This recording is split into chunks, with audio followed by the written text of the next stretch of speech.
नमस्कार दोस्तों, स्वागत है आपका हमारे छत्तीसगढ़ करंट अफेयर सीरीज के मंथली रिवीजन में। आज हम 1 से 31 दिसंबर के करंट अफेयर्स के बारे में चर्चा करेंगे।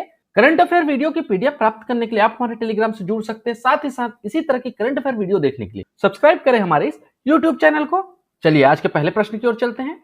आज का पहला प्रश्न है, छत्तीसगढ़ के गरीब परिवारों को नए साल से आगामी कितने वर्ष तक निःशुल्क चावल मिलेगा? इसका सही उत्तर है ऑप्शन सी, 5 वर्ष तक निःशुल्क चावल मिलेगा।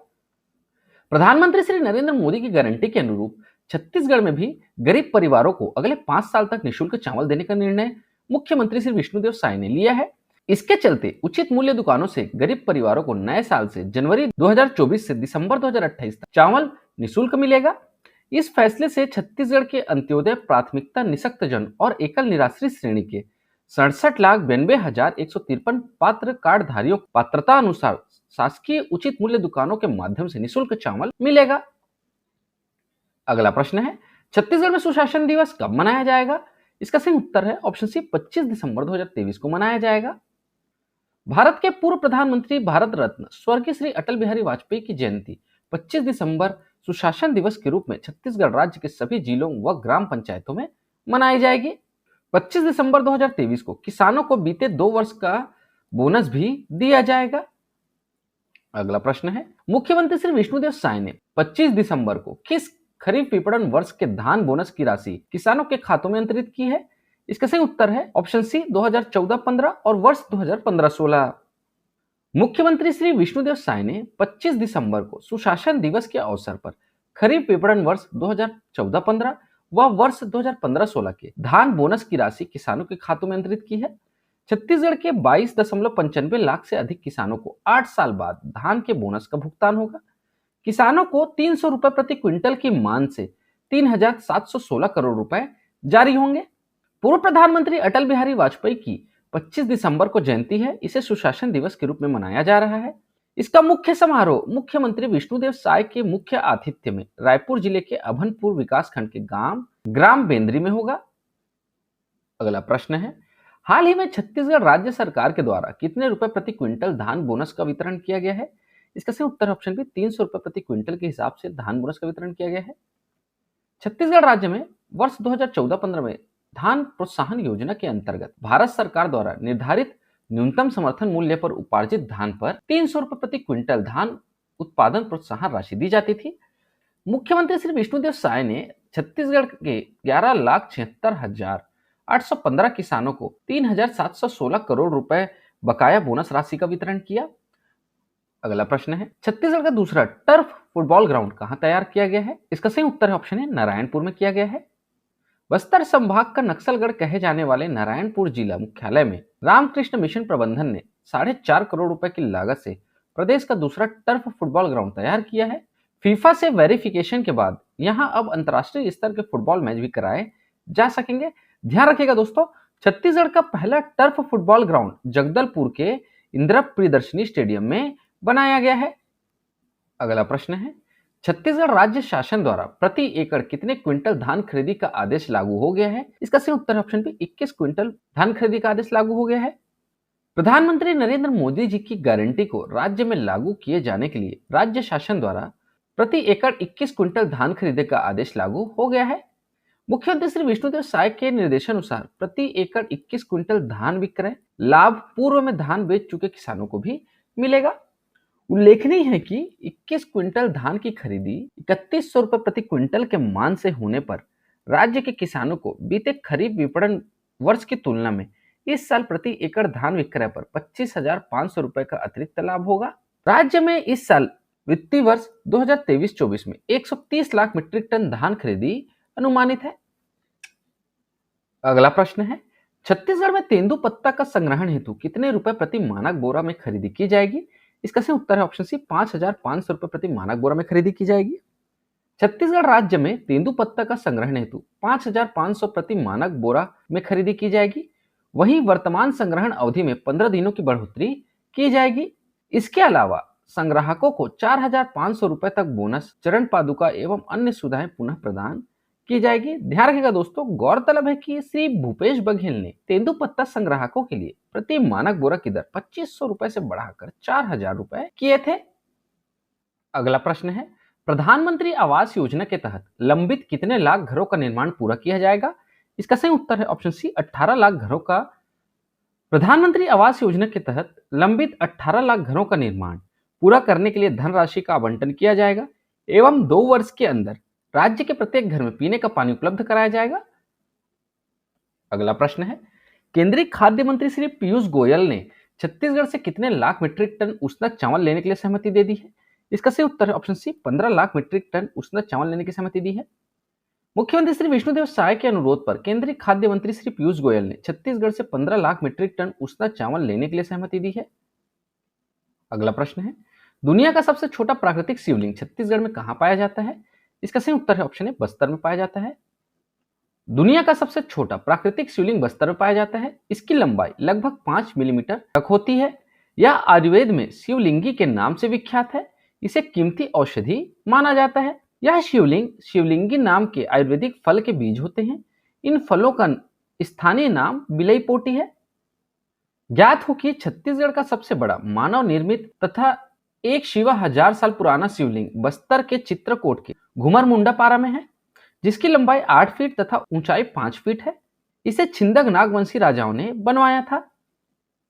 अगला प्रश्न है, छत्तीसगढ़ विधानसभा निर्वाचन 2023 के अंतर्गत 90 विधानसभा क्षेत्रों के लिए हुए मतदान के बाद कब मतगणना होगी? इसका सही उत्तर है ऑप्शन बी 3 दिसंबर 2023 को मतगणना होगी। दोस्तों, इसके जो पहले के प्रश्न है चुनाव से संबंधित वो नवंबर माह की वीडियो में आपको मिल जाएंगे। चुनाव से संबंधित एक डेडिकेटेड वीडियो पर काम चल रहा है जो आपको बहुत ही जल्द प्राप्त हो जाएंगी। छत्तीसगढ़ विधानसभा निर्वाचन 2023 के अंतर्गत 90 विधानसभा क्षेत्रों के लिए 2 चरणों में हुए मतदान के बाद आगामी 3 दिसंबर 2023 को मतगणना होगी। अगला प्रश्न है, छत्तीसगढ़ विधानसभा निर्वाचन 2023 के आम चुनाव में बीजेपी को कुल कितने सीट मिले हैं? इसका सही उत्तर है ऑप्शन बी 54 सीट मिले हैं। छत्तीसगढ़ विधानसभा निर्वाचन क्षेत्रों के आम चुनाव 2023 में बीजेपी को 54, कांग्रेस को 35 व गोंडवाना गणतंत्र पार्टी को 1 सीट मिले हैं। गौरतलब है कि 7 और 17 नवंबर 2023 को 2 चरणों में छत्तीसगढ़ की 90 विधानसभा सीटों पर मतदान हुआ था। सबसे कम अंतर से जीत सिर्फ 16 वोटों की रही है। कांकेर विधानसभा से भाजपा के आसाराम नेताम ने सिर्फ 16 वोटों से जीते हैं। बहुत ही करीबी मुकाबले में शंकर धुर्वा को आसाराम नेताम ने 16 वोटों से हराया है। अब सबसे बड़े अंतर से जीत, तो छत्तीसगढ़ में अब तक की सबसे बड़ी जीत का सेहरा भाजपा के कद्दावर विधायक बृजमोहन अग्रवाल के सर पर बंधा है। बृजमोहन अग्रवाल ने अपने परंपरागत सीट रायपुर दक्षिण से 67,851 के रिकॉर्ड वोटों से जीत दर्ज की है। उन्होंने कांग्रेस के महंत राम सुंदर दास को बड़े अंतर से पराजित किया है। अगला प्रश्न है, छत्तीसगढ़ विधानसभा चुनाव 2023 में कितने महिला प्रत्याशियों ने जीत हासिल की है? इसका सही उत्तर है ऑप्शन सी 19 महिला प्रत्याशियों ने जीत हासिल की है। छत्तीसगढ़ विधानसभा 2023 के इस चुनाव में रिकॉर्ड 19 महिलाएं चुनाव जीती हैं। भाजपा ने 15 महिलाओं को टिकट दिया था, वहीं कांग्रेस ने 18 महिलाओं को टिकट दिया था। इसमें भाजपा की 8 और कांग्रेस की 11 महिलाओं ने चुनाव जीता है। छत्तीसगढ़ विधानसभा के चुनाव में इस बार कुल 155 महिलाएं मैदान में उतरी थी, जिसमें पहले चरण के चुनाव में 25 महिलाएं थी और दूसरे चरण के चुनाव में 130 महिलाएं अपना भाग्य आजमा रही थी। उल्लेखनीय है कि छत्तीसगढ़ में वर्ष 2018 में 132 महिलाओं ने विधानसभा चुनाव लड़ा था, जिसमें 13 महिलाएं विधायक निर्वाचित हुई थीं। अगला प्रश्न है, छत्तीसगढ़ राज्य के गठन के बाद पाली तानाखान विधानसभा क्षेत्र से पहली बार गोंडवाना गणतंत्र पार्टी से किसने जीत हासिल की है? इसका सही उत्तर है ऑप्शन ए तुलेश्वर सिंह मरकाम ने जीत हासिल की है। छत्तीसगढ़ विधानसभा निर्वाचन 2023 के आम चुनाव में छत्तीसगढ़ की पाली तानाखार विधानसभा से तुलेश्वर सिंह मरकाम गोंडवाना गणतंत्र पार्टी ने चुनाव जीत लिया है। इसके साथ ही राज्य गठन के बाद पहली बार गोंडवाना गणतंत्र पार्टी को विधायक मिला है। अगला प्रश्न है, छत्तीसगढ़ के नए मुख्यमंत्री निम्न में से कौन होंगे? इसका सही उत्तर है ऑप्शन ए श्री विष्णुदेव साय छत्तीसगढ़ के नए मुख्यमंत्री होंगे। छत्तीसगढ़ के नए मुख्यमंत्री श्री विष्णुदेव साय होंगे। अरुण साव और विजय शर्मा को उप मुख्यमंत्री बनाया गया है। ध्यान रखिएगा दोस्तों, छत्तीसगढ़ में पहली बार ऐसा हुआ है कि 2 उप मुख्यमंत्री नियुक्त किए गए हैं और छत्तीसगढ़ के पहले उप मुख्यमंत्री कौन है? श्री टी.एस. सिंहदेव जी हैं। ठीक है, वहीं छत्तीसगढ़ के पूर्व मुख्यमंत्री डॉक्टर रमन सिंह को विधानसभा अध्यक्ष बनाया गया है। विष्णुदेव साय छत्तीसगढ़ के पहले आदिवासी मुख्यमंत्री बने हैं। छत्तीसगढ़ के इतिहास में पहली बार किसी किसान परिवार से आने वाले आदिवासी समुदाय के कार्यकर्ता को मुख्यमंत्री का दर्जा मिला है। विष्णुदेव साय के बारे में, तो विष्णुदेव साय जी जो है ना कुनकुरी विधानसभा सीट से विधायक हैं। विष्णुदेव साय आदिवासी समाज से आते हैं, जो वह 4 बार सांसद, 2 बार विधायक, केंद्रीय राज्य मंत्री और 2 बार प्रदेशाध्यक्ष रह चुके हैं। साल 2014 में केंद्र में भाजपा की सरकार आने के बाद उन्हें केंद्रीय मंत्री भी बनाया गया था। विष्णुदेव साय जी ने जो ना अपने प्रतिद्वंदी यूडी मिंज को 25,541 वोटों के अंतर से मात दी है। विष्णुदेव साय जी को चुनाव में 87,604 वोट मिले हैं। मुख्यमंत्रियों का कार्यकाल और उनके नाम, तो ध्यान रखिएगा दोस्तों, छत्तीसगढ़ के पहले मुख्यमंत्री कौन थे? अजीत जोगी जी थे, जिनका कार्यकाल 1 नवंबर 2000 से 5 दिसंबर 2003 तक चला था। फिर दूसरा कार्यकाल जो था रमन सिंह जी का था, जो 7 दिसंबर 2003 से 11 दिसंबर 2008 तक के थे। तीसरा कार्यकाल भी जो है रमन सिंह जी का था। चौथा कार्यकाल भी रमन सिंह जी का था। फिर पांचवें कार्यकाल में भूपेश बघेल जी आए, जिनका कार्यकाल 17 दिसंबर 2018 से 3 दिसंबर 2023 तक का था। और अभी वर्तमान में पांचवा कार्यकाल जो है विष्णुदेव साय जी का है, जिनका शपथ ग्रहण जो है ना 13 दिसंबर 2023 से हुआ है। ठीक है, तो ध्यान दीजिएगा दोस्तों, जो विष्णुदेव साय जी है ना छत्तीसगढ़ के चौथे मुख्यमंत्री। कैसे? पहला जो था वो अजीत जोगी जी थे, दूसरे मुख्यमंत्री, तीसरे मुख्यमंत्री और चौथे मुख्यमंत्री ये जो थे ना ये रमन सिंह जी थे। तीसरा मुख्यमंत्री जो थे ना वो भूपेश बघेल जी थे। चौथे मुख्यमंत्री जो है ना अभी वर्तमान में विष्णुदेव साय जी बने हैं। ठीक है, अगला प्रश्न है, श्री विष्णुदेव साय ने छत्तीसगढ़ के किस मुख्यमंत्री के रूप में शपथ ग्रहण किया है? इसका सही उत्तर ऑप्शन बी, चौथे मुख्यमंत्री के रूप में शपथ ग्रहण किया है। छत्तीसगढ़ के चतुर्थ मुख्यमंत्री के रूप में श्री विष्णुदेव साय को राज्यपाल श्री विश्वभूषण हरिचंदन जी ने पद एवं गोपनीयता की शपथ दिलाई है। इनका शपथ समारोह 13 दिसंबर 2023 को रायपुर में संपन्न हुआ था। अगला प्रश्न है, छत्तीसगढ़ के नए उप मुख्यमंत्री कौन बने हैं? तो इसका सही उत्तर है अरुण साव और श्री विजय शर्मा, ये छत्तीसगढ़ के उप मुख्यमंत्री बने हैं। तो इसका सही उत्तर होगा ऑप्शन डी, बी और सी दोनों। अगला प्रश्न है, छत्तीसगढ़ में नई सरकार की प्रथम कैबिनेट की बैठक कब आयोजित होगी? इसका सही उत्तर ऑप्शन बी, 14 दिसंबर 2023 को आयोजित होगी। मुख्यमंत्री श्री विष्णुदेव साय की अध्यक्षता में 14 दिसंबर 2023 को महानदी भवन नवा रायपुर में नई सरकार की प्रथम कैबिनेट की बैठक शुरू होगी। अगला प्रश्न है, छत्तीसगढ़ विधानसभा में भाजपा के किस वरिष्ठ नेता को प्रोटेम स्पीकर बनाया गया है? इसका सही उत्तर ऑप्शन है रामविचार नेताम को प्रोटेम स्पीकर बनाया गया है। छत्तीसगढ़ में भाजपा के वरिष्ठ नेता रामविचार नेताम को प्रोटेम स्पीकर या अस्थायी अध्यक्ष बनाया गया है। विधानसभा का सत्र 19 से 21 दिसंबर के बीच होगा।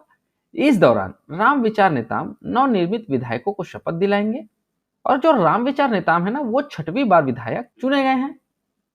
प्रोटेम स्पीकर के पद पर सदन के वरिष्ठ सदस्य को चुना जाता है। यह सदन में नए एवं स्थायी स्पीकर का चुनाव करने में सहायता करता है। भारत के संविधान अनुच्छेद 180 के तहत राज्यपाल को सदन के प्रोटेम स्पीकर नियुक्त करने की इजाजत होती है। प्रोटेम स्पीकर ही विधानसभा के अध्यक्ष और उपाध्यक्ष का चुनाव कराता है। जैसे ही अध्यक्ष पद के लिए किसी दूसरे व्यक्ति का चयन होता है तो प्रोटेम स्पीकर की जिम्मेदारी स्वतः ही समाप्त हो जाती है। यह नियुक्ति आमतौर पर तब तक के लिए होती है जब तक विधानसभा अपना स्थायी विधानसभा अध्यक्ष नहीं चुन लेती है। अगला प्रश्न है, निम्न में से किसने श्री रामविचार नेताम को विधानसभा के प्रोटेम स्पीकर की शपथ दिलाई है? इसका सही उत्तर है ऑप्शन ए राज्यपाल श्री विश्वभूषण दी। 6वीं विधानसभा के लिए भाजपा के वरिष्ठ नेता रामविचार नेताम को प्रोटेम स्पीकर या अस्थायी विधानसभा अध्यक्ष बनाया गया है।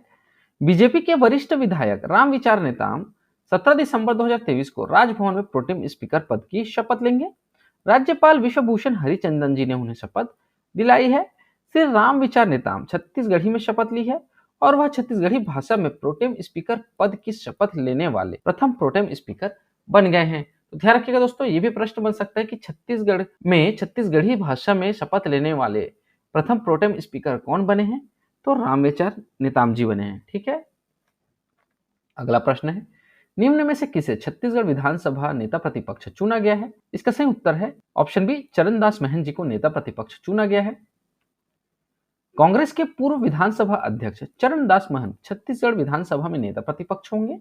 वहीं दीपक बैज भी प्रदेश कांग्रेस अध्यक्ष बने रहेंगे। चरणदास महंत छत्तीसगढ़ विधानसभा के स्पीकर भी रह चुके हैं। वर्तमान में चरणदास महंत शक्ति सीट से विधायक है और पूर्व नेता प्रतिपक्ष कौन थे? नारायण चंदेल जी थे। ठीक है, अगला प्रश्न है, छत्तीसगढ़ के कितने विधायकों ने छत्तीसगढ़ी में शपथ ली है? इसका सही उत्तर है ऑप्शन है 31 विधायकों ने। छत्तीसगढ़ विधानसभा का 6वां विधानसभा का प्रथम सत्र मंगलवार 19 दिसंबर से प्रारंभ हुआ है, जो 21 दिसंबर तक चलेगा। सत्र के पहले दिन प्रोटेम स्पीकर रामविचार नेताम ने सभी 89 नवनिर्वाचित विधायकों को शपथ दिलाई, जिसमें 31 विधायकों ने छत्तीसगढ़ी भाषा में, 6 विधायकों ने संस्कृत भाषा में और 52 विधायकों ने हिंदी भाषा में शपथ लिया है। सबसे पहले मुख्यमंत्री विष्णुदेव साय ने छत्तीसगढ़ी में शपथ ली, उसके बाद नेता प्रतिपक्ष चरणदास महंत ने छत्तीसगढ़ी में शपथ ली, फिर मंत्रिमंडल के सदस्य उप मुख्यमंत्री अरुण साव व विजय शर्मा ने भी छत्तीसगढ़ी में शपथ ली है। अगला प्रश्न है, निम्न में से किस विधायक ने विधानसभा में विधायक पद की शपथ संस्कृत में ली है? इसका सही उत्तर है ऑप्शन डी, उपरोक्त सभी। तो प्रेमचंद पटेल, कुशवंत साहेब, विद्यावती सिदार, इन सभी ने अब जो अपने विधायक पद की शपथ है वो संस्कृत में ली है। 19 दिसंबर को मुख्यमंत्री विष्णुदेव साय ने अपना शपथ ग्रहण छत्तीसगढ़ी भाषा में पूरा किया। छत्तीसगढ़ विधानसभा में पहली बार 31 विधायकों ने छत्तीसगढ़ी भाषा में शपथ ली है। वहीं सख्ती से कांग्रेस के विधायक बने और कांग्रेस के नेता प्रतिपक्ष चरणदास महंत ने भी छत्तीसगढ़ी में शपथ ली है। छत्तीसगढ़ी भाषा में शपथ लेने वाले में दोनों डिप्टी सीएम भी शामिल रहे हैं। तो डिप्टी सीएम कौन कौन है? अरुण साव और विजय शर्मा, दोनों उप मुख्यमंत्री भी छत्तीसगढ़ी भाषा में शपथ लिए हैं। ठीक है। छत्तीसगढ़ विधानसभा में 6 विधायकों ने संस्कृत में शपथ ली है। आरंग से गुरु खुशवंत साहेब ने संस्कृत में विधायक पद की शपथ ग्रहण की है। रायगढ़ जिले के लैलूंग विधानसभा के विधायक विद्यावती सिदार और कटघोरा विधानसभा विधायक प्रेमचंद पटेल ने भी संस्कृत भाषा में शपथ पूरा किया है। छत्तीसगढ़ी विधानसभा में 6 विधायकों ने संस्कृत में शपथ ली है। तो ये इसमें कौन कौन शामिल है? तो इसमें जो है ना, गुरु खुशवंत साहेब शामिल है, विद्यावती सिदार ने संस्कृत में शपथ ली है, प्रेमचंद पटेल ने संस्कृत में शपथ ली है, केदार कश्यप ने, लता उसेंडी और चैतराम अटामी, इन सभी ने संस्कृत में शपथ ली है। ठीक है। तो टोटल 6 विधायकों ने संस्कृत में शपथ ली है। अगला प्रश्न है, निम्नलिखित में से किसे छत्तीसगढ़ विधानसभा का अध्यक्ष चुना गया है? इसका सही उत्तर है option D, doctor Raman Singh को चुना गया है। डॉक्टर रमन सिंह को सर्वसम्मति से छत्तीसगढ़ विधानसभा का अध्यक्ष चुना गया है। डॉक्टर रमन सिंह छत्तीसगढ़ राज्य के 3 बार मुख्यमंत्री, सांसद, विधायक और केंद्रीय मंत्री रहे हैं।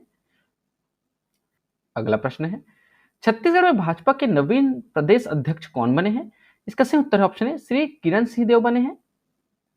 जगदलपुर के विधायक श्री किरण सिंह देव को भारतीय जनता पार्टी का नया प्रदेश अध्यक्ष बनाया गया है।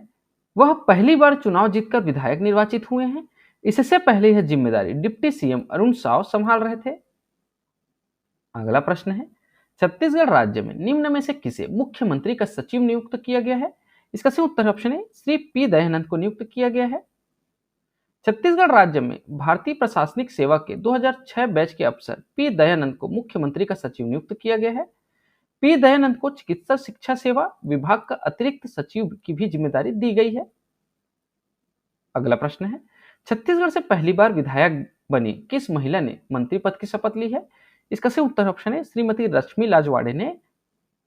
छत्तीसगढ़ राज्य में मंत्रिमंडल का गठन हो गया है। इसमें 9 मंत्रियों को जगह दी गई है। 22 दिसंबर 2023 को मंत्रिमंडल का विस्तार किया गया। इस मंत्रिमंडल में 4 पुराने व 5 नए विधायकों को शामिल किया गया है। ओपी चौधरी, टंकराम वर्मा, लक्ष्मी राजवाड़े पहली बार विधायक बने और मंत्री भी बने हैं। भटगांव विधायक श्रीमती लक्ष्मी राजवाड़े इस मंत्रिमंडल में सबसे कम उम्र की विधायक बनी हैं। शपथ लेने वाले 5 विधायक ऐसे हैं जो पहली बार मंत्री बने हैं। इसमें लक्ष्मी राजवाड़े, टंकराम वर्मा, ओपी चौधरी तीनों नए हैं, वह श्याम बिहारी जायसवाल और लखनलाल देवांगन पूर्व विधायक हैं। तो ध्यान रखिएगा दोस्तों, 4 पुराने विधायक व 5 नए विधायक, इनको मिला के कुल कितने हो गए? 9 विधायकों ने शपथ ली है। मुख्यमंत्री 10, 2 उप मुख्यमंत्री 12, तो टोटल 12 जो विधायक है उन्होंने अभी तक शपथ लिया है। एक स्थान रिक्त रखा गया है जिसपे आगे जरूरत पड़ने पर उसमें उस जगह को फुलफिल किया जाएगा। ठीक है। चलिए, अब किन किन विधायकों ने शपथ ग्रहण किया है ये हम देख लेते हैं। तो श्री विष्णुदेव साय जी ने शपथ ग्रहण किया है, जो कुनकुरी विधानसभा क्षेत्र के अंतर्गत आते हैं। उप मुख्यमंत्री श्री अरुण साव जी ने भी शपथ ग्रहण किया, जो लोरमी विधानसभा के अंतर्गत आते हैं। श्री विजय शर्मा ने शपथ ग्रहण किया है, जो विधानसभा क्षेत्र कवर्धा से हैं। ठीक है।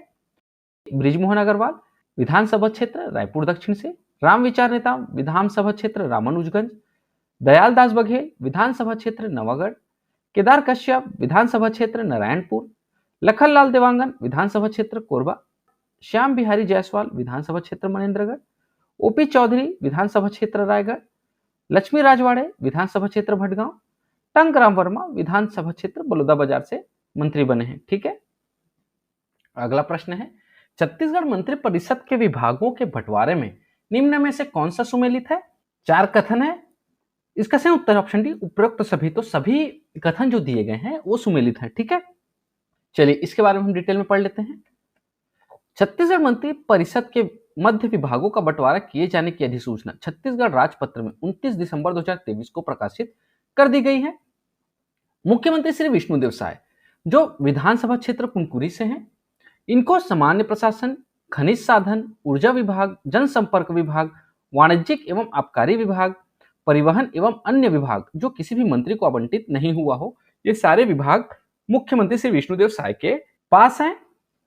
दूसरा है उप मुख्यमंत्री श्री अरुण साव, ये जो है ना विधानसभा क्षेत्र लोरमी से हैं। ठीक है, इनके पास जो है ना लोक निर्माण विभाग, लोक स्वास्थ्य यांत्रिकी, विधि और विधायी कार्य एवं नगरीय प्रशासन विभाग इन्हें दिया गया है। ठीक है, अगला है उप मुख्यमंत्री श्री विजय शर्मा, ये जो है ना विधानसभा क्षेत्र कवर्धा के अंतर्गत के आते हैं। ठीक है, इन्हें गृह एवं जेल विभाग, पंचायत एवं ग्रामीण विकास विभाग, तकनीकी शिक्षा एवं रोजगार विभाग, विज्ञान और प्रौद्योगिकी विभाग इन्हें दिया गया है। अगला है मंत्री श्री बृजमोहन अग्रवाल, ये विधानसभा क्षेत्र रायपुर दक्षिण के हैं।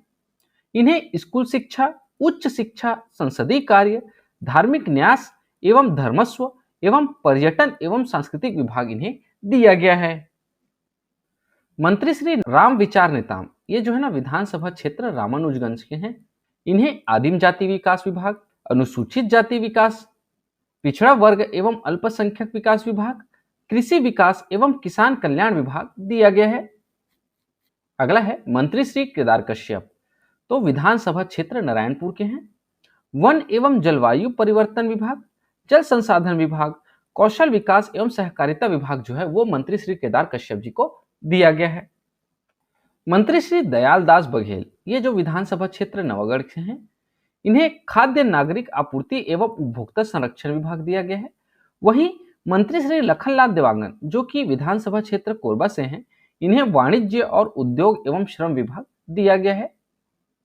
मंत्री श्री श्याम बिहारी जायसवाल को जो विधानसभा क्षेत्र मनेन्द्रगढ़ से हैं, इन्हें लोक स्वास्थ्य और परिवार कल्याण विभाग, चिकित्सा शिक्षा विभाग और 20 सूत्री कार्यान्वयन विभाग दिया गया है। मंत्री श्री ओपी चौधरी, ये विधानसभा क्षेत्र रायगढ़ से हैं। इन्हें वित्त विभाग, वाणिज्यिक कर विभाग, आवास एवं पर्यावरण विभाग, योजना आर्थिक एवं सांख्यिकी विभाग दिया गया है। अगला है मंत्री श्रीमती लक्ष्मी राजवाड़े। लक्ष्मी राजवाड़े जो है ना विधानसभा क्षेत्र भटगांव की हैं। इन्हें महिला एवं बाल विकास विभाग तथा समाज कल्याण विभाग दिया गया है। वहीं मंत्री श्री टंकराम वर्मा को विधानसभा क्षेत्र बलौदाबाजार से हैं। इन्हें खेलकूद एवं युवा कल्याण विभाग, राजस्व एवं आपदा प्रबंधन विभाग दिया गया है। अगला प्रश्न है, विकसित भारत संकल्प यात्रा का शुभारंभ प्रधानमंत्री श्री नरेंद्र मोदी कब करेंगे? इसका सही उत्तर ऑप्शन बी 16 दिसंबर को करेंगे। केंद्र सरकार की योजनाओं को जन जन तक पहुंचाने एवं इनसे लाभ लेने वाले हितग्राहियों के संवाद करने के उद्देश्य से आरंभ की जा रही विकसित भारत संकल्प यात्रा का शुभारंभ प्रधानमंत्री नरेंद्र मोदी 16 दिसंबर 2023 को करेंगे। मुख्यमंत्री श्री विष्णुदेव साय रायपुर से वर्चुअल माध्यम से इसमें जुड़ेंगे। छत्तीसगढ़ के 4 शहरी क्षेत्र एवं 70 ग्रामीण क्षेत्र सीधे वीडियो कॉन्फ्रेंसिंग से कनेक्ट होंगे और इन स्थानों में कार्यक्रमों का आयोजन होगा। छत्तीसगढ़ के सभी जिलों में विकसित भारत संकल्प यात्रा का शुभारंभ होगा। छत्तीसगढ़ के शहरी क्षेत्रों में कार्यक्रम का आयोजन रायपुर, बिलासपुर, कोरबा और दुर्ग में होगा। वहीं ग्रामीण क्षेत्रों में विभिन्न जिलों के 70 स्थलों का चयन कार्यक्रम के लिए किया गया है। मुख्यमंत्री श्री विष्णुदेव साय रायपुर जिले में, उप मुख्यमंत्री श्री अरुण साव बिलासपुर में तथा उप मुख्यमंत्री श्री विजय शर्मा कवर्धा जिले में बतौर मुख्य अतिथि कार्यक्रम में शामिल होंगे। वहीं उप मुख्यमंत्री श्री अरुण साव 16 दिसंबर को बिलासपुर में विकसित भारत यात्रा कार्यक्रम का शुभारंभ करेंगे। अगला प्रश्न है, प्रधानमंत्री श्री नरेंद्र मोदी ने छत्तीसगढ़ समेत कितने राज्यों में विकसित भारत संकल्प यात्रा का शुभारंभ किया है? तो छत्तीसगढ़ को मिलाकर कुल 5 राज्यों में विकसित भारत संकल्प यात्रा का शुभारंभ किया है। प्रधानमंत्री श्री नरेंद्र मोदी ने छत्तीसगढ़ समेत 5 राज्यों में विकसित भारत संकल्प यात्रा का शुभारंभ किया है। छत्तीसगढ़ में रायपुर के विवेकानंद सरोवर में मुख्यमंत्री श्री विष्णुदेव साय ने वाहनों को हरी झंडी दिखाई है। छत्तीसगढ़ के सभी जिलों में विकसित भारत संकल्प यात्रा का शुभारंभ हुआ है। रथों के माध्यम से आम लोगों को शासकीय योजनाओं की जानकारी मिलेगी। इसका उद्देश्य जो है ना, वो समयबद्ध रूप से योजनाओं का जरूरतमंदों का लाभ दिलाना विकसित भारत संकल्प यात्रा का उद्देश्य है। अगला प्रश्न है, छत्तीसगढ़ विधानसभा में वित्तीय वर्ष 2023-24 के लिए कितने करोड़ रुपए का द्वितीय अनुपूरक बजट पारित हुआ है? इसका सही उत्तर है ऑप्शन सी, 12,992 करोड़ रुपए का अनुपूरक बजट पारित हुआ है। छत्तीसगढ़ राज्य सरकार ने विधानसभा में शीतकालीन सत्र में अपनी सरकार का पहला और वित्तीय वर्ष का दूसरा अनुपूरक बजट पेश किया है। यह अनुपूरक बजट 12,992 करोड़ रुपए का है। यह अनुपूरक बजट छत्तीसगढ़ राज्य का अब तक का सबसे बड़ा अनुपूरक बजट है। इस बजट में सरकार ने पीएम आवास के लिए पहली किस्त के लिए अनुपूरक बजट 3,799 करोड़ रुपए, धान पर बोनस के लिए 3,800 करोड़ रुपए, महतारी वंदन योजना के लिए 1,200 करोड़ रुपए, कृषक जीवन ज्योति योजना के लिए 1,123 करोड़ रुपए, बेरोजगारी भत्ता के लिए 250 करोड़ रुपए का भी प्रावधान रखा गया है। अगला प्रश्न है, हाल ही में आयोजित हुए राउत नाचा महोत्सव में कौन से क्रम का महोत्सव था? इसका सही उत्तर ऑप्शन डी, 46वें क्रम का महोत्सव था। 46वां राउत नाचा महोत्सव का आयोजन लाल बहादुर शास्त्री स्कूल मैदान बिलासपुर में किया गया। इस महोत्सव का आयोजन 1978 से हो रहा है। 46वां राउत नाचा महोत्सव में 50 दलों ने भाग लिया। इसमें प्रथम स्थान रावत नाच दल बसिया ने हासिल किया है। अगला प्रश्न है, छत्तीसगढ़ी फिल्मों के भीष्म पितामह निम्न में से किसे कहा जाता है? इसका सही उत्तर है ऑप्शन ए, विजय कुमार पांडे को कहा जाता है। स्वर्गीय श्री विजय कुमार पांडे को छत्तीसगढ़ी फिल्मों के भीष्म पितामह कहा जाता है। इनके स्मृति में प्रति वर्ष इस समारोह का आयोजन किया जाता है, जिसका उद्देश्य छत्तीसगढ़ी फिल्मों की प्रतिभा को पुरस्कृत करना है।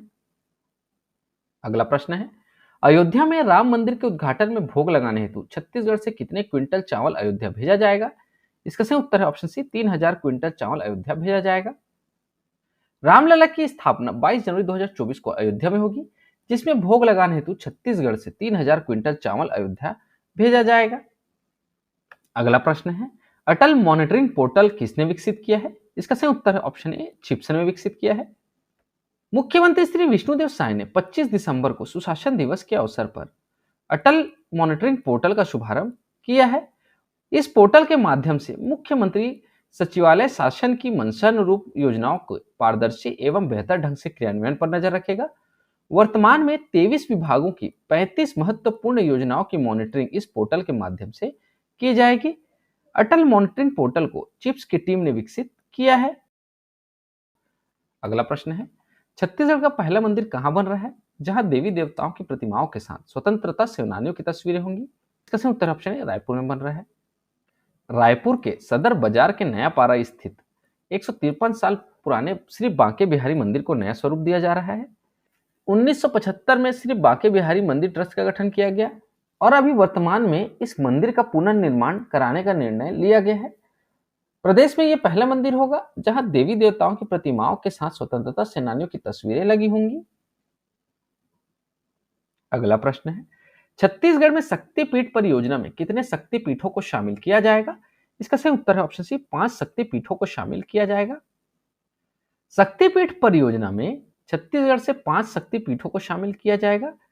जानकारी के मुताबिक मां बमलेश्वरी, दंतेश्वरी, मां महामाया, मां चंद्रहासिनी और कुदरगढ़ी माता मंदिर को प्रस्ताव में शामिल किया गया है। छत्तीसगढ़ी राज्य की अपनी टूरिज्म पॉलिसी है जो 2020 में आई थी और किसके नेतृत्व में आई थी? श्री भूपेश बघेल के नेतृत्व में यह पॉलिसी आई थी। ठीक है। कुदरगढ़ी माता सूरजपुर, तो कुदरगढ़ में मां बाघेश्वरी का मंदिर है जो 1500 फीट ऊंचाई पर है। चंद्रहासिनी माता मंदिर शक्ति में, महानदी के तट पर माता का मंदिर है और यह राज्य के प्राचीन मंदिरों में से एक है। तीसरा है महामाया मंदिर बिलासपुर रतनपुर में। रतनपुर स्थित मां महामाया मंदिर का निर्माण 11वीं सदी में राजा रत्नदेव प्रथम ने करवाया था। अगला है बमलेश्वरी माता मंदिर डोंगरगढ़। मां दुर्गा के शक्ति पीठों में से बमलेश्वरी मंदिर का निर्माण 2200 साल पहले करवाया गया था। अगला है और लास्ट है दंतेश्वरी माता दंतेवाड़ा। तो मां दंतेश्वरी मंदिर को देश का 52वां शक्तिपीठ माना जाता है। इसका निर्माण 580 साल पहले राजा अन्नम देव ने करवाया था। ध्यान रखिएगा दोस्तों, दंतेश्वरी माता देश के कौन सा शक्तिपीठ माना जाता है? 92वां शक्तिपीठ माना जाता है। ठीक है, जो ये शक्तिपीठ परियोजना है ना, ये भारतीय जनता पार्टी यानी कि बीजेपी की सरकार के द्वारा लाई जा रही है और राम वन गमन पथ परियोजना के तर्ज पर शक्तिपीठ की परियोजना लाई जा रही है। ठीक है, तो चलिए हम अब राम वन गमन परिपथ परियोजना के बारे में भी जान लेते हैं। कांग्रेस सरकार ने 7 अक्टूबर 2021 को छत्तीसगढ़ में भगवान राम के वनवास काल से जुड़े स्थलों को विश्व स्तरीय पर्यटन स्थल बनाने के लिए राम वन गमन परिपथ परियोजना को शुरू किया था। इसकी शुरुआत चंदखुरी स्थित कौशल्या मंदिर के जीर्णोद्धार से हुई थी। भगवान श्री राम की 51 फीट ऊंची प्रतिमा का अनावरण भी किया गया था। अगस्त में सरकार ने आखिरी लोकार्पण किया है। वहीं पहले चरण में 10 चयनित स्थलों में से 9 का लोकार्पण हो चुका है। गौरतलब है कि भगवान राम के वनवास काल से संबंधित 75 स्थानों को चिन्हित कर उन्हें नए पर्यटन सर्किट के रूप में आपस में जोड़ा जा रहा है। अगला प्रश्न है, छत्तीसगढ़ में अनुपूरक बजट के माध्यम से महतारी वंदन योजना के लिए कितने करोड़ रुपए का प्रावधान है? इसका सही उत्तर है ऑप्शन सी, 1200 करोड़ रुपए का प्रावधान है। महतारी वंदन योजना के लिए 1200 करोड़ रुपए का प्रावधान है और हर घर तक नल जल का राज्यांश मद 1230 करोड़ रुपए है। अगला प्रश्न है, छत्तीसगढ़ में महतारी वंदन योजना के तहत विवाहित महिलाओं को कितने करोड़ रुपए की वित्तीय सहायता प्रदान किए जाने की घोषणा की गई है? इसका सही उत्तर है ऑप्शन सी, 1200 रुपए की वित्तीय सहायता प्रदान किए जाने की घोषणा की गई है। छत्तीसगढ़ की महिलाओं के कल्याण हेतु आर्थिक रूप से सशक्त बनाने के लिए केंद्रीय गृह मंत्री अमित शाह ने रायपुर में घोषणा पत्र जारी करते हुए और एक नई योजना शुरू करने की घोषणा की, जिसका नाम छत्तीसगढ़ महतारी वंदन योजना है।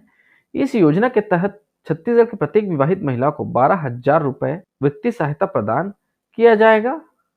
मध्य प्रदेश की लाडली बहना योजना की तर्ज पर छत्तीसगढ़ में भी महतारी वंदन योजना लागू की जाएगी।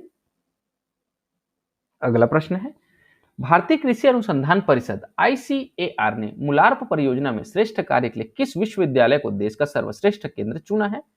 इसका सही उत्तर है ऑप्शन ए, इंदिरा गांधी कृषि विश्वविद्यालय को सर्वश्रेष्ठ केंद्र चुना है। भारतीय कृषि अनुसंधान परिषद ने मुलार्प परियोजना में श्रेष्ठ कार्य के लिए इंदिरा गांधी कृषि विश्वविद्यालय को देश का सर्वश्रेष्ठ केंद्र चुना है। परियोजना के तहत दलहनी फसलों के अनुसंधान पर 5 वर्ष का समीक्षा और मूल्यांकन के आधार पर कृषि विश्वविद्यालय को केंद्र का सर्वश्रेष्ठ पुरस्कार दिया गया है। इंदिरा गांधी कृषि विश्वविद्यालय वर्ष 1995 से मुलार्प परियोजना संचालित की जा रही है। अगला प्रश्न है, छत्तीसगढ़ में पंडित दीनदयाल उपाध्याय कृषि मजदूर कल्याण योजना के अंतर्गत कितने रुपए की आर्थिक सहायता भूमिहीन खेतिहर मजदूरों के लिए रखी गई है? इसका सही उत्तर है ऑप्शन बी, 10,000 रुपए रखी गई है। पंडित दीनदयाल उपाध्याय कृषि मजदूर कल्याण योजना के अंतर्गत 10,000 रुपए की आर्थिक सहायता भूमिहीन खेतिहर मजदूरों के लिए रखी गई है। छत्तीसगढ़ में महिला शक्ति को मजबूत करने के लिए सबसे बड़ी पहल करते हुए महिलाओं को महतारी वंदन योजना के अंतर्गत 12,000 रुपए दिए जाएंगे और 21 क्विंटल प्रति एकड़ की धान खरीदी के साथ 3100 रुपए प्रति क्विंटल की मान से धान खरीदी की जाएगी। अब भुगतान की सुविधा भी एक मुश्त की जाएगी। अगला प्रश्न है, छत्तीसगढ़ में आयुष्मान भारत योजना की राशि को 5 लाख रुपए से बढ़ाकर कितने लाख रुपए करने की घोषणा की गई है? इसका सही उत्तर है ऑप्शन सी, 10 लाख रुपए करने की घोषणा की गई है। 25 दिसंबर को सुशासन दिवस पर रायपुर के बेंद्री गांव में धान बोनस वितरण कार्यक्रम में मुख्यमंत्री श्री विष्णुदेव साय शामिल हुए हैं। इस कार्यक्रम में उन्होंने चरण पादुका समेत अन्य छत्तीसगढ़ की योजनाओं में फिर से शुरू करने एवं आयुष्मान भारत योजना की राशि को 5 लाख से बढ़ाकर 10 लाख करने की घोषणा की है। अगला प्रश्न है, छत्तीसगढ़ राज्य के किस किसान को लखपति कृषक पुरस्कार से सम्मानित किया गया है? 4 ऑप्शन दिए गए हैं। इसका सही उत्तर है ऑप्शन बी, कुंवर सिंह मधुकर को सम्मानित किया गया है। कृषि विज्ञान केंद्र जांजगीर चांपा के मार्गदर्शन में कार्य कर रहे विकासखंड पामगढ़ के ग्राम बारगांव के कृषक कुंवर सिंह मधुकर को भारतीय कृषि अनुसंधान परिषद नई दिल्ली द्वारा लखपति कृषक पुरस्कार से सम्मानित किया गया है।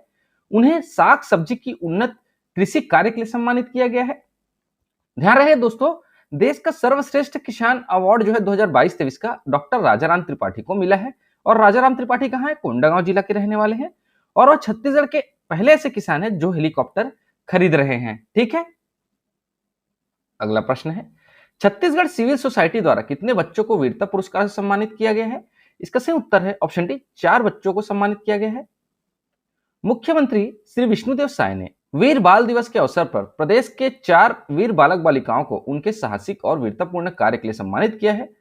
मुख्यमंत्री साय ने कोरबा के अमर ज्योति जाहिरे, महासमुंद की छाया विश्वकर्मा, धमतरी की जानवी राजपूत और धमतरी के ही भामेश्वरी निर्मलकर को वीरता पुरस्कार से सम्मानित किया है। यह सम्मान वीर बालकों को छत्तीसगढ़ सिविल सोसाइटी के द्वारा दिया गया है। इसमें अमर ज्योति जाहिरे को साहिबजादा अजीत सिंह वीरता पुरस्कार से सम्मानित किया गया है। वहीं छाया विश्वकर्मा को साहिबजादा जुझार सिंह वीरता पुरस्कार से सम्मानित किया गया है। जानवी राजपूत को साहिबजादा जोरावर सिंह वीरता पुरस्कार से सम्मानित किया गया है। भामेश्वरी निर्मल को साहिबजादा फतेह सिंह वीरता पुरस्कार से सम्मानित किया गया है। अगला प्रश्न है, छत्तीसगढ़ में बीसीसीआई का पहला इंटरनेशनल क्रिकेट स्टेडियम कहां बनेगा? इसका सही उत्तर है ऑप्शन सी, बिलासपुर में बनेगा। छत्तीसगढ़ का दूसरा इंटरनेशनल क्रिकेट स्टेडियम बिलासपुर में बनेगा। छत्तीसगढ़ में बीसीसीआई का यह पहला स्टेडियम होगा। छत्तीसगढ़ राज्य क्रिकेट संघ ने प्रस्ताव को बीसीसीआई ने मंजूरी दे दी है। तो ध्यान रखिएगा दोस्तों, छत्तीसगढ़ का दूसरा इंटरनेशनल क्रिकेट स्टेडियम बिलासपुर में, और बिलासपुर का जो क्रिकेट स्टेडियम होगा वो बीसीसीआई का पहला क्रिकेट स्टेडियम होगा। ठीक है। अगला प्रश्न है, पहले खेलो इंडिया पैरा गेम्स 2023 में छत्तीसगढ़ कौन से स्थान पर रहा है? इसका सही उत्तर ऑप्शन सी, 15वें स्थान पर रहा है। पहले खेलो इंडिया पैरा गेम्स 2023 में छत्तीसगढ़ 15वां स्थान पर रहा है। पहले खेलो इंडिया पैरा गेम्स 2023 में छत्तीसगढ़ ने 2 स्वर्ण, 3 रजत सहित कुल 5 पदक जीता है। हरियाणा ने 40 स्वर्ण, 49 रजत और 26 कांस्य पदक सहित कुल 105 पदक जीतकर पहले संस्करण का खिताब अपने नाम किया है। दूसरे स्थान पर जो था वो उत्तर प्रदेश था। खेलो इंडिया पैरा गेम्स 2023 की शुरुआत 10 दिसंबर को नई दिल्ली में हुई थी। अगला प्रश्न है, रायपुर स्थित शहीद वीरनारायण सिंह अंतर्राष्ट्रीय क्रिकेट स्टेडियम में 1 दिसंबर को पहला अंतर्राष्ट्रीय T20 मैच भारत और किस देश के बीच खेला गया था? इसका सही उत्तर है ऑप्शन बी, ऑस्ट्रेलिया के मध्य खेला गया था। रायपुर स्थित शहीद वीरनारायण सिंह अंतर्राष्ट्रीय क्रिकेट स्टेडियम में 1 दिसंबर 2023 को पहला अंतर्राष्ट्रीय T20 मैच भारत और ऑस्ट्रेलिया के बीच खेला गया था। वहीं यहां 21 जनवरी 2023 को पहला एक दिवसीय अंतर्राष्ट्रीय मतलब 50 ओवर का मैच भारत और न्यूजीलैंड के मध्य खेला गया था। तो ध्यान रखिएगा दोस्तों, T20 भारत और ऑस्ट्रेलिया के बीच खेला गया था और 50 ओवर का एक दिवसीय मैच भारत और न्यूजीलैंड के मध्य खेला गया था। अगला प्रश्न है, वुमेन्स प्रीमियर लीग के लिए छत्तीसगढ़ के कितने खिलाड़ियों का नाम शॉर्टलिस्ट हुआ है? इसका सही उत्तर ऑप्शन बी, 2 खिलाड़ियों का नाम शॉर्टलिस्ट हुआ है। बीसीसीआई द्वारा आयोजित वुमेन्स प्रीमियर लीग के दूसरे संस्करण के लिए खिलाड़ियों की नीलामी 9 दिसंबर को होने जा रही है। वुमेन्स प्रीमियम लीग की नीलामी के लिए कुल 165 महिला खिलाड़ियों को शॉर्टलिस्ट किया गया है। इसमें छत्तीसगढ़ की 2 खिलाड़ी दुर्गेश नंदिनी साहू और मनप्रीत कौर का नाम शामिल है। दुर्गेश नंदिनी साहू का नाम गेंदबाजों की लिस्ट में व मनप्रीत कौर का नाम ऑलराउंडर की लिस्ट में शामिल है। अगला प्रश्न है, श्री कृष्ण जन्म स्थान समाचार पत्र नामक पुस्तक का विमोचन निम्न में से किसने किया है? इसका सही उत्तर ऑप्शन सी, श्री विष्णुदेव साय ने किया है। स्वतंत्रता संग्राम सेनानी और वरिष्ठ साहित्यकार पंडित सुंदरलाल शर्मा की जयंती के अवसर पर मुख्यमंत्री श्री विष्णुदेव साय ने वरिष्ठ इतिहासकार आचार्य रमेंद्रनाथ मिश्र द्वारा पुनः संपादित एवं संयोजित श्री कृष्ण जन्म स्थान समाचार पत्र नामक पुस्तक का विमोचन किया है। सामाजिक परिवर्तन के प्रणेता रहे पंडित सुंदरलाल शर्मा ने स्वतंत्रता संग्राम के दौरान सन 1922-23 में जेल से हस्तलिखित श्री कृष्ण जन्म स्थान समाचार पत्र निकाला था। आचार्य रमेंद्रनाथ मिश्र ने श्री कृष्ण जन्म स्थान समाचार पत्र को किताब के रूप में संकलित एवं संयोजित किया है। अगला प्रश्न है, कन्हार पत्रिका का विमोचन निम्न में से किसने किया है? इसका सही उत्तर ऑप्शन बी, श्री विष्णुदेव साय ने किया है। मुख्यमंत्री श्री विष्णुदेव साय ने अटल बिहारी वाजपेयी विश्वविद्यालय की त्रैमासिक पत्रिका कन्हार के नए अंक सहित विभिन्न प्रकाशनों का विमोचन किया है। अगला प्रश्न है, केंद्रीय वाणिज्य और उद्योग मंत्रालय द्वारा जारी लॉजिस्टिक प्रदर्शन सूचकांक 2023 में छत्तीसगढ़ को कौन सी श्रेणी में रखा गया है? इसका सही उत्तर ऑप्शन बी, आकांक्षी श्रेणी में रखा गया है। केंद्रीय वाणिज्य और उद्योग मंत्रालय द्वारा जारी लॉजिस्टिक प्रदर्शन सूचकांक 2023 में विकास की संभावना वाला राज्य मानते हुए छत्तीसगढ़ को आकांक्षी श्रेणी में रखा गया है। अगला प्रश्न है, छत्तीसगढ़ के मुख्यमंत्री विष्णुदेव साय राज्य के किस क्रम के मुख्यमंत्री होंगे जो सिविल लाइन के सीएम हाउस में नहीं रहेंगे? इसका सही उत्तर ऑप्शन है, पहले मुख्यमंत्री होंगे। छत्तीसगढ़ के नए मुख्यमंत्री विष्णुदेव साय राज्य के पहले मुख्यमंत्री होंगे जो सिविल लाइन के सीएम हाउस में नहीं रहेंगे। वे नवा रायपुर में बने मुख्यमंत्री निवास में शिफ्ट होंगे। अभी तक पूर्व मुख्यमंत्री रहे स्वर्गीय अजीत जोगी, डॉक्टर रमन सिंह और भूपेश बघेल इसी बंगले में रहे हैं। राज्य बनने के बाद पहली बार मुख्यमंत्री के लिए नया बंगला तैयार किया गया था। यह बंगला बेहद हाईटेक है, जो 8 एकड़ में फैला है और 65 करोड़ रुपए की लागत से बना है। अगला प्रश्न है, हाल ही में स्वतंत्रता संग्राम सेनानी श्री नंदूराम भांगे का निधन हो गया। वह किस जिले से संबंधित थे? इसका सही उत्तर है ऑप्शन सी, बिलासपुर जिले से संबंधित थे। छत्तीसगढ़ के बिलासपुर जिले के चकरभाठा निवासी स्वतंत्रता संग्राम सेनानी श्री नंदूराम भांगे का निधन हो गया है। उन्हें गॉर्ड ऑफ ऑनर देकर अंतिम विदाई दी गई है। अगला प्रश्न है, छत्तीसगढ़ के अमर टापू धाम मेले के लिए हर वर्ष कितने रुपए की राशि दी जाएगी? इसका सही उत्तर है ऑप्शन बी, 10 लाख रुपए की राशि दी जाएगी। छत्तीसगढ़ राज्य में संत शिरोमणि बाबा गुरु घासीदास जी की 267वीं जयंती मनाई गई। गुरु घासीदास जयंती के अवसर पर मुंगेली स्थित जिला अमर टापू धाम पर मेले का आयोजन किया गया। इस मेले का संचालन बेहतर ढंग से करने के लिए प्रत्येक वर्ष 10 लाख रुपए राशि देने की घोषणा मुख्यमंत्री श्री विष्णुदेव साय के द्वारा की गई। अमर टापू धाम मोतीमपुर में सन 1996 से प्रतिवर्ष गुरु घासीदास जयंती पर गुरु पर्व मेला का आयोजन होता आ रहा है। अगला प्रश्न है, हाल ही में चर्चित सोगड़ा आश्रम छत्तीसगढ़ के किस जिले में स्थित है? इसका सही उत्तर है ऑप्शन है, जसपुर जिले में स्थित है। सोगड़ा आश्रम छत्तीसगढ़ के जसपुर जिले में स्थित है। जसपुर नगर जिला मुख्यालय से लगभग 12 किलोमीटर दूर स्थापित सोगड़ा आश्रम लोगों की आस्था का केंद्र है। विश्व प्रसिद्ध इस आश्रम का दर्शन करने पूरी दुनिया से लोग यहाँ पर आते हैं। मुख्यमंत्री श्री विष्णुदेव साय ने सोगड़ा आश्रम में मां काली की प्रतिमा का विधिवत पूजा अर्चना किया है। अगला प्रश्न है, हाल ही में चर्चित चोंडी घाट छत्तीसगढ़ के किस जिले में है? इसका सही उत्तर है ऑप्शन डी, बस्तर जिले में है। छत्तीसगढ़ राज्य के बस्तर जिले में लोहांडीगुड़ा के पास मारकंडी नदी, इंद्रावती नदी तथा आंजर नाला का संगम है। इसे चोंडी घाट के नाम से जाना जाता है। बस्तरवासी इसे अपना प्रयाग मानते हुए परिजनों की अस्थियां विसर्जित करते हैं। बस्तर के चोंडी घाट को छोड़कर कहीं और एक ही जगह पर 3 जलधाराओं का स्पष्ट संगम नहीं है। अगला प्रश्न है, हाल ही में चर्चित चिड़ईपदर गांव किस जिले में स्थित है? इसका सही उत्तर है ऑप्शन बी, बस्तर जिले में स्थित है।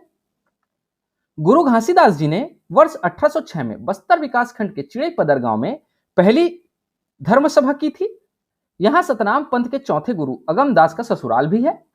अहिंसा का प्रचार करते हुए गुरु घासीदास जी दंतेश्वरी मंदिर दंतेवाड़ा गए थे। वह उनके निवेदन पर पुजारियों ने देवी के सामने बलि देने की प्रथा बंद की थी। लगभग 200 वर्ष पूर्व घासीदास जी ने बिलासपुर जिले के रतनपुर में स्थित दुल्हरा तालाब के संगम घाट पर सर्वप्रथम जैत खाम गड़ाया था।